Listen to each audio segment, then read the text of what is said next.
Good morning, church. C.S. Lewis suggests that the danger of pride is one of perspective. He says, a proud man is always looking down on things and people.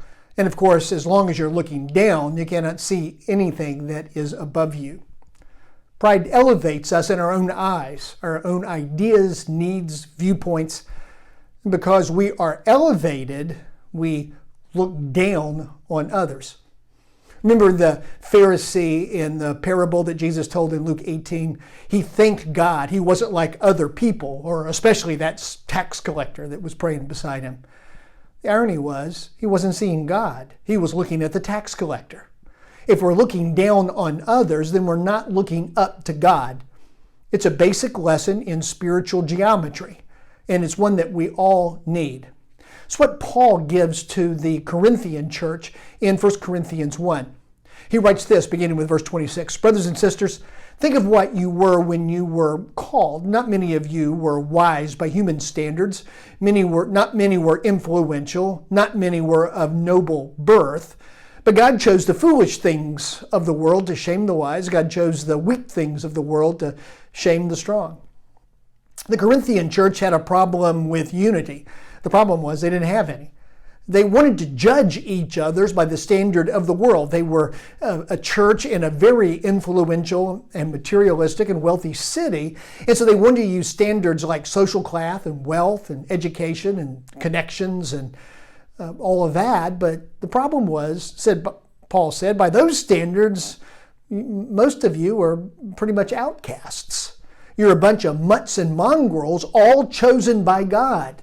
But you see, that's all of us. We're all a bunch of pound puppies. We don't have papers or pedigrees. We have no reason to boast. And because of that, we have no reason to judge other people. As we continue today our study of outcasts, meaning the people that Jesus met in Luke, we are reminded of the people that we've looked at that are mutts and mongrels. They were outcasts of society.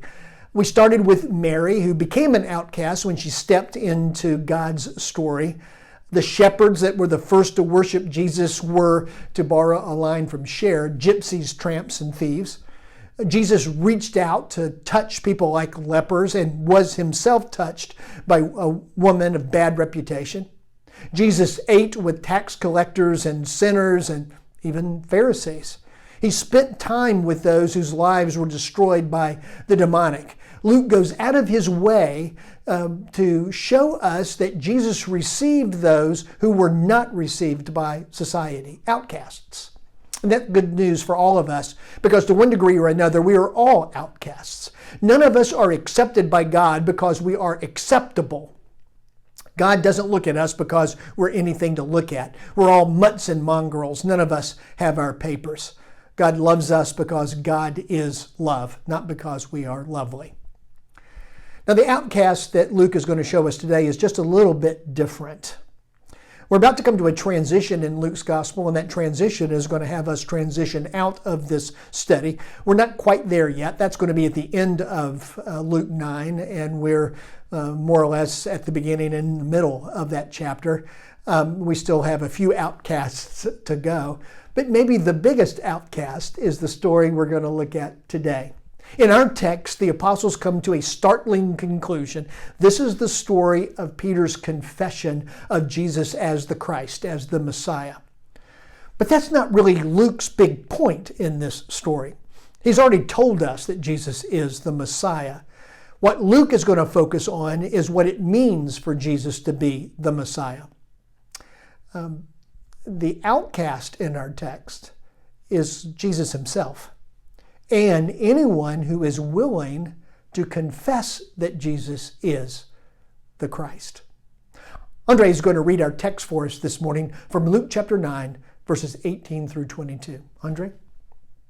Once when Jesus was praying in private and his disciples were with him, he asked them, "Who do the crowds say I am?" They replied, "Some say John the Baptist, others say Elijah, and still others that one of the prophets of long ago has come back to life." "But what about you?" he asked. "Who do you say I am?" Peter answered, "God's Messiah." Jesus strictly warned them not to tell this to anyone, and he said, "The Son of Man must suffer many things and be rejected by the elders, the chief priests and the teachers of the law, and he must be killed on the third day, be raised to life. Thanks, Andre. This is a familiar story, but it doesn't really sound all that familiar, does it? Because we're used to Matthew 16, and Luke's story is shorter, so it sounds almost like the Reader's Digest version. But it's really the same story. Jesus asks the apostles, what are people saying about me? Who do they say that I am? Well, some are saying that he's one of the prophets come back from the dead. Others are saying that he's John the Baptist come back from the dead. In fact, that's what had been bothering Herod earlier in this same chapter, Luke 9, verse 7. Now, Herod the Tetrarch heard about all that was going on, and he was perplexed because some were saying that John had been raised from the dead, others that Elijah had appeared, and still others that one of the prophets of long ago had come back to life. Well, you can see why Herod would be worried. Herod had served up John the Baptist's head on a plate, so if dead prophets were reappearing, that would be a problem. The point was that Jesus was causing quite a few tongues to wag, and so Jesus said, what are people saying? But see, that's what people were saying. Now he wants to know what others are saying. What about you? Who do you say that I am? Peter answered, God's Messiah. No pause or there's no poll taken. Peter speaks right up. Now, again, the gist is the same, but this isn't nearly as dramatic as Matthew's version. But see, it's not Peter's answer that really is the part that Luke wants to stress here. Luke is telling a story, and he's already told us that Jesus is the Messiah. In fact, he starts his story by telling that in the birth narrative in Luke 2. Today in the town of David, a Savior has been born to you. He is the Messiah, the Lord. And this will be a sign to you. You'll find a baby wrapped in cloths and lying in a manger. The story starts with Luke assuring us this is the Messiah. Then several times in the story, more demons came out of many people shouting, you are the Son of God, but he rebuked them and would not allow them to speak because they knew he was the Messiah. There's no secret in Luke that Jesus was the Messiah. So Peter's confession is no big aha moment in Luke's telling of the story. Perhaps the apostles had suspected this all along themselves. Now, time out. I'm not downplaying Peter's confession. We call this the good confession. It still is the good confession. In Matthew's telling, Jesus makes something of a big deal about the confession. Blessed are you, Simon, son of Jonah, for this was not revealed to you by flesh and blood, but my Father in heaven. This confession becomes the rock upon which the church is built. This still is the good confession. But understand, just a few verses later, Jesus is going to call Peter Satan. Get behind me, Satan. Why? Because Jesus is going to go on to predict what's going to happen about him being handed over to his enemies and him being killed, being raised again on the third day. The kind of thing that Luke is going to stress. And Peter is going to deny that that's going to happen. Peter confesses that Jesus is Messiah, but he denies what being Messiah is going to mean. Peter doesn't understand. And see, that is what Luke is going to stress here. So Luke 9, verse 21. Jesus strictly warned them not to tell this to anyone. And then he said, the Son of Man must suffer many things, be rejected by the elders, the chief priests, and the teachers of the law, and he must be killed and on the third day be raised to life. What it meant for Jesus to be the Messiah is that he must suffer many things. Rejection, the Jewish leaders would totally reject him. They were already doing that. And then he would be killed, handed over to his enemies to be murdered, and then raised again on the third day. He'd be raised to life. Now understand, none of that was what the apostles had signed on to do. None of that is what the apostles had expected. All of that would take them completely by surprise. And even though Jesus would warn them of this over and over again, when it would eventually happen, would take them by surprise because they did not understand exactly what he was talking about here. Why? Because it was so contrary to what they were expecting. Later in Luke, the apostles are going to argue about which of them would be the greatest in the kingdom. So in Luke 22, verse 24, a dispute also arose among them as to which of them would be considered the greatest. They're arguing over who is the greatest. Well, it's an argument over status. Which of them had the greatest status? I would think that the apostle called James the less would be at a distinct disadvantage in this argument. The one with the most status, you see, would be in line for the best job once they came into the New World Order, who would get to be the prime minister when Jesus became king of the world. Now, later in this chapter, Jesus is going to address Peter directly. So perhaps Peter is arguing the most vociferously for the best job. Pilate is going to be confused when Jesus is explaining that he's a king, but his kingdom is not of this world. We can understand that he would be confused. His own apostles are confused. They thought the deal was about politics and power and privilege. Even after the resurrection, they're still expecting some kind of kingdom to be established. But Jesus, continuing on in Luke 22, said to them, "The kings of the Gentiles lord it over them, and those who exercise authority over them call themselves benefactors." I mean, you are not to be like that. Instead, the greatest among you should be like the youngest, and the one who rules like the one who serves. For who is greater, the one who is at the table or the one who serves? Is it not the one who is at the table? But I am among you as one who serves. You see, Jesus contrasts his kingdom with the kingdoms of the world. He's turning the whole model upside down. Who is greater? People who are at the table being waited on hand and foot, or is it the footman and the butler who are doing all the serving? Well, it's the dignitaries. It's the people sitting at the table, of course, not the servants. Jesus said, "I come among you as one who serves. In my kingdom, those who are great are the one who are doing the serving. In the kingdom of God, there is no status. There is only service." That's what Jesus is stressing in our text in Luke 9. Jesus starts with what being the Messiah would cost him, and it would cost him everything. He would be rejected, he would be handed over to his enemies and killed, and he would rise again on the third day. Being Messiah, being Christ, wasn't about crowns and coronations and coronets. It meant a crown of thorns and being crucified. So what would accepting Jesus as the Christ, as Messiah, mean for his followers? Pretty much the same thing. It would mean a cross. And that's exactly Luke's point, or rather, Jesus' point. So Jesus continues in Luke 9, verse 23, "And then he said to them all," and so he says to us all, "Whoever wants to be my disciple must deny themselves and take up their cross daily and follow me. For whoever wants to save their life will lose it. But whoever loses their life for me will save it. What good is it for someone to gain the whole world and yet lose or forfeit their very self?" Being the Christ meant that Jesus would go to the cross. So what does confessing Christ mean for us? It means that we must pick up our cross and follow him in the way of the cross. Now, the imagery of carrying a cross does not refer to bearing a burden. That's just my cross to bear. Sometimes, Lynn might think of me as her cross to bear. Now, people carried a cross in the first century meant they were going to die. And that's what Jesus is talking about here. We must pick up our cross daily because we must die to ourselves daily.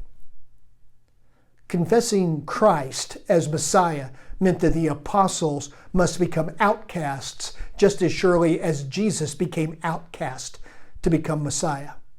There was no privilege, there was no popularity, there was no power, there was no prosperity. It meant they would be treated exactly the way that the Christ was treated. So what about us today? What should we expect if we take on this following Jesus as his disciple? Should we expect privilege or prosperity or power or popularity? Or should we expect the same thing that he promised them? A cross. There's this old story of two seminary buddies that bump into each other after losing touch for many years. One of them is still in ministry.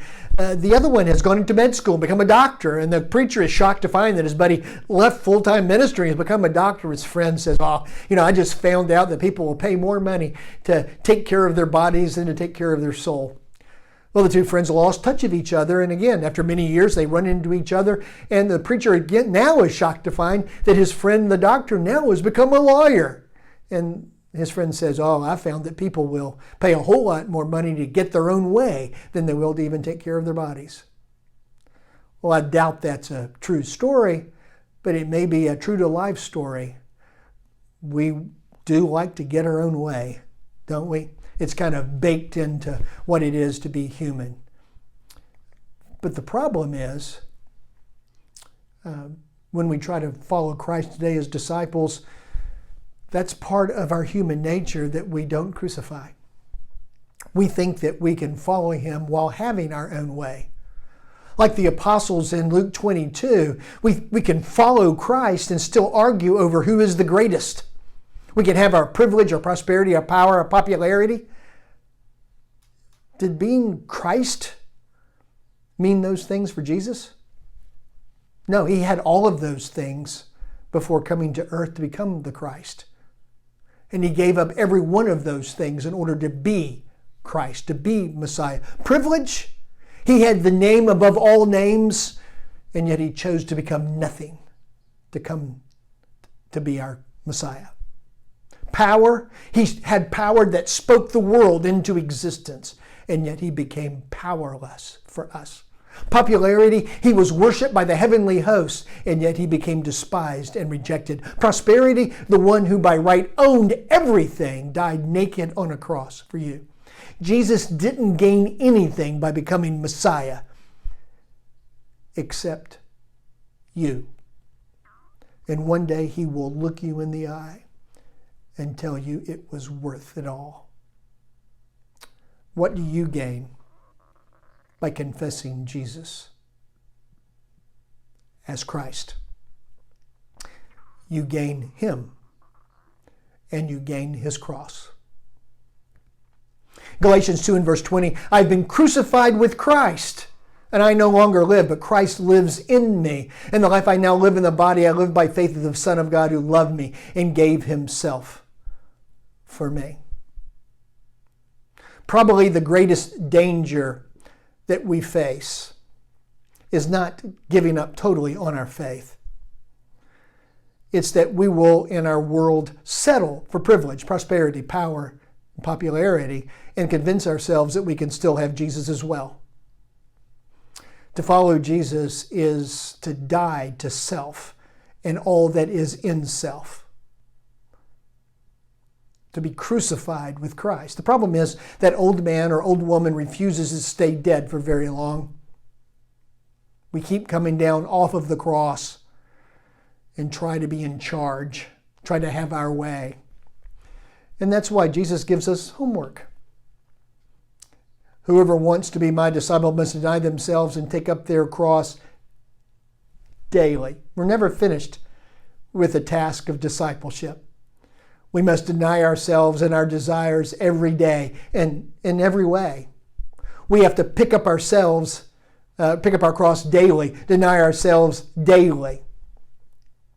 And so we challenge ourselves as we end this morning. Are we willing to do that today? To deny ourselves, to pick up our cross, to do what we must to die to ourselves and to confess Jesus as Lord, as Messiah, as Christ today, to become outcast, to follow the outcast today. Oh, sure, we have to do that every day for the rest of our lives, but let's just settle for today and tomorrow. That's hard enough, isn't it? Are you willing to do that today?